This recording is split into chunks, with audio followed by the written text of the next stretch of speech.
Welcome my dear student in 9th standard subject English 3.4 Things before you speak. यामध्ये आपण काल त्याचा पाठ पाहिलेला आहे. आज आपण त्या 83 पेज नंबरवर जे येलो पेजवर दिलेला एक पॅसेज आहे तो आज आपण समजून घेणार आहे. तर पहा, Socrates was one of the wisest man of the ancient world. Socrates हा एक प्राचीन जगातील एक अत्यंत सुज्ञ किंवा तज्ज्ञ माणसांपैकी एक माणूस आहे. वन ऑफ द याचा अर्थ आपण माणसांपैकी किंवा त्यापैकी यासाठी केला जातो. तर सॉक्रेटिस हा एक जिज्ञासू व्यक्ती म्हणून किंवा आपण त्याला एक सुज्ञ तज्ज्ञ व्यक्ती म्हणून त्याला आपण ओळखतो. Many were the youth whose lives he influenced for the better. म्हणजे काय की त्याच्या प्रभावाने कितीतरी तरुणाची आयुष्य अधिक चांगली झालेली आहे. मेनी वियर्स यूथ म्हणजे खूप सारे जे तरुण आहेत. Whose lives he influenced for the better. या सॉक्रेटिसमुळे खूप तरुणांचे जीवन चांगलं झालेलं आहे. त्यांनी चांगल्या पद्धतीनं जीवन जगलेलं आहे. Socrates counseled his disciples to keep their mouth shut and speak only when absolutely necessary. Socrates त्यांच्या शिष्यांना त्याला काउन्सिलिंग करत होता आणि ते त्याला काय सांगायचं. सॉक्रेटिस आपल्या शिष्यांना सगळ्यात महत्त्वाचा सल्ला द्यायचा, एक उपदेश द्यायचा. तो उपदेश म्हणजे कोणता की mouth shut and speak only when absolutely necessary. म्हणजे तोंड बंद ठेवण्याचा आणि अगदी गरज आहे तेव्हाच बोलायचा, हा या सॉक्रेटिसचा सल्ला त्याच्या डिसिपल्सला, त्याच्या शिष्यांना होता. O wise one, how many he know when it is right to speak, they ask him. आता त्याला त्या एका याने विचारलं की पंडित हो, म्हणजे ओ वाईस वन, तुम्ही जे तज्ज्ञ आहात, बोलण्याची कोणती योग्य वेळ आहे ते कृपया मला सांगाल का. ओ वाईस वन, एक जण त्याला विचारतो की हाऊ मेनी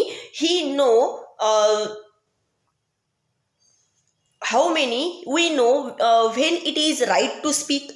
माणसाला बोलण्याची योग्य वेळ कोणती आहे. पहा त्यावर उत्तर काय आहे. Open your mouth to speak only after you have asked yourself 3 questions. म्हणजे त्यांनी सांगितलं की स्वतःला 3 प्रश्न विचारल्यानंतर तुम्ही बोलू शकता. Open your mouth to speak only after, म्हणजे तुम्ही तुमचं तोंड तेव्हाच उघडायचं आहे when you ask yourself, तुम्ही जेव्हा स्वतःला 3 प्रश्न विचाराल. And received and affirmative answer to each of the 3. आणि या तिन्ही या प्रश्नांचं उत्तर जर पॉझिटिव्ह येत असेल, अफर्मेटिव्ह म्हणजे होकारार्थी येते असेल, रिप्लाइड सॉक्रेटिस, सॉक्रेटिसने उत्तर दिलं. एका जणांनी त्यांना प्रश्न विचारला की how may we know when it is right time to speak, की आपण यावेळेस बोललं पाहिजे, बोलण्याची खरी वेळ कोणती आहे हे तुम्ही मला सांगा. त्यावर सॉक्रेटिसने म्हटलं की तुम्ही जेव्हा स्वतःला 3 प्रश्न विचाराल आणि त्या तिन्ही प्रश्नाचं उत्तर जर तुमचं होकारार्थी येत असेल तेव्हा तुम्ही बोलायला पाहिजे. What were the 3 questions. मग ते 3 प्रश्न कोणते आहेत. The first question, we must ask ourselves before we speak, is it true? पहिला प्रश्न, बोलण्यापूर्वी आपण स्वतःला पहिला प्रश्न विचारला पाहिजे, म्हणजे जे काही आपण बोलणार आहोत ते खरं आहे का. If we are not sure about the veracity of what we are saying, it is better that we do not utter a word. म्हणजे आपण जे सांगणार आहोत त्याच्या सत्यतेविषयी, त्याच्या खरेपणाबद्दल जर आपल्याला खात्रीच नसेल तर आपण एक शब्दही पुटपुटायला नको, एक शब्दही बोलायला नको. When we utter words carelessly we ourselves become a transmitter of untruth. म्हणजे आपण जर कोणताही विचार काळजीपूर्वक जर बोललो नाही, निष्काळजीपणे आपण एखादी केअरलेसली म्हणजे काय होतं, निष्काळजीपणे, जेव्हा आपण निष्काळजीपणे एखादा शब्द बोलतो, बेफिक्रीने शब्द उच्चारतो, तेव्हा आपण असत्य आणि खोटं याचा स्प्रेड करत असतो, त्याचाच प्रसार करतो. ट्रान्समिटर म्हणजे प्रसार करणारे. तर ते आपण कोणते ट्रान्समिटर आपण होणार आहोत. When we utter words uncarelessly, म्हणजे आपण जर शब्द एखादा केअरलेसली बोलला त्यावेळेस आपण we become transmitter of untruth, खोट्या अफवा पसरणारे आपण होणार आहोत. हा झाला पहिला प्रश्न की is it true. Second question काय आहे सॉक्रेटिसचा. The second question to ask is it pleasant.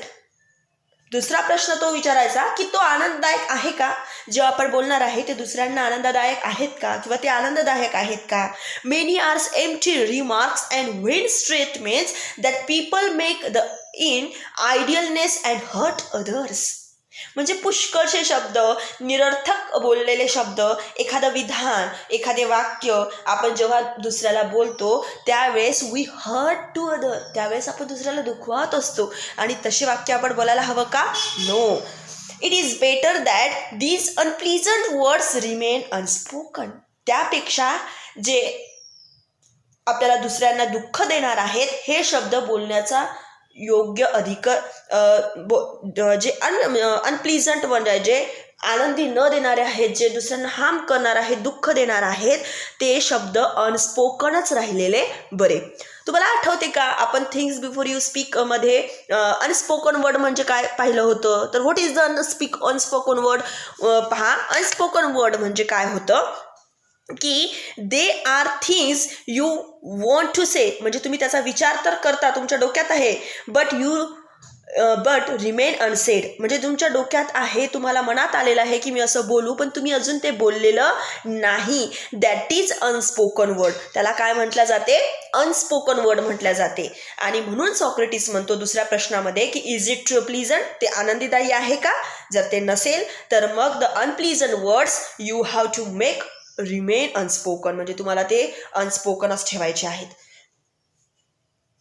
पहा, तिसरा प्रश्न काय आहे? The third question according to the Socrates is it useful. ते खरंच उपयुक्त आहे का? जे आपण बोलणार आहोत ते खरंच उपयुक्त आहे का? हे महत्त्वाचं आहे. Is our statement going to benefits to the listener. जर आपलं बोललेलं वाक्य समोरच्याला फायदेशीर असेल तरच आपण बोलायला हवं. Will our words bring comfort to someone. आपण बोललेले शब्द एखाद्याला स्वास्थ्य, शांतता देणार आहेत का? Are we likely to help someone with what we say. आपण जे काही बोलणार आहे त्याने एखाद्याला मदत होणार आहे का? Only in that case should we go ahead and speak.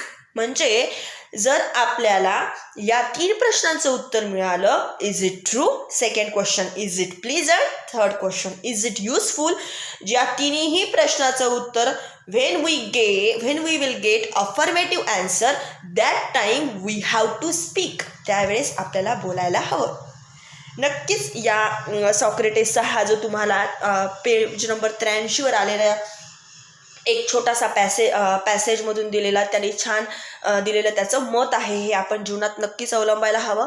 यामुळे माणसांची भांडणं कमी होतील, मन दुखवलं कमी जाईल आणि आपल्याला सुद्धा स्वतःला शांतता मिळेल. पहा, अनस्पोकन वर्डचे आपण काय असतो? आपण त्याचे मास्टर असतो, मालक असतो, आणि स्पोकन वर्डचे आपण स्लेव असतो. आणि त्यामुळे जेव्हा आपल्याला नको त्या गोष्टी आपण एखाद्याला बोलून जातो, ज्या खूप हार्शफुल असतात किंवा ज्या खूप हार्मफुल असतात, जे दुसऱ्यांना बोलायला नको होते पण आपण बोलून गेलो, मग अशा वेळेस काय होतं की आपल्याला त्याचा बोझा सहन करावा लागतो, आपल्याही शरीरामध्ये त्याचे वाईट परिणाम होत असतो.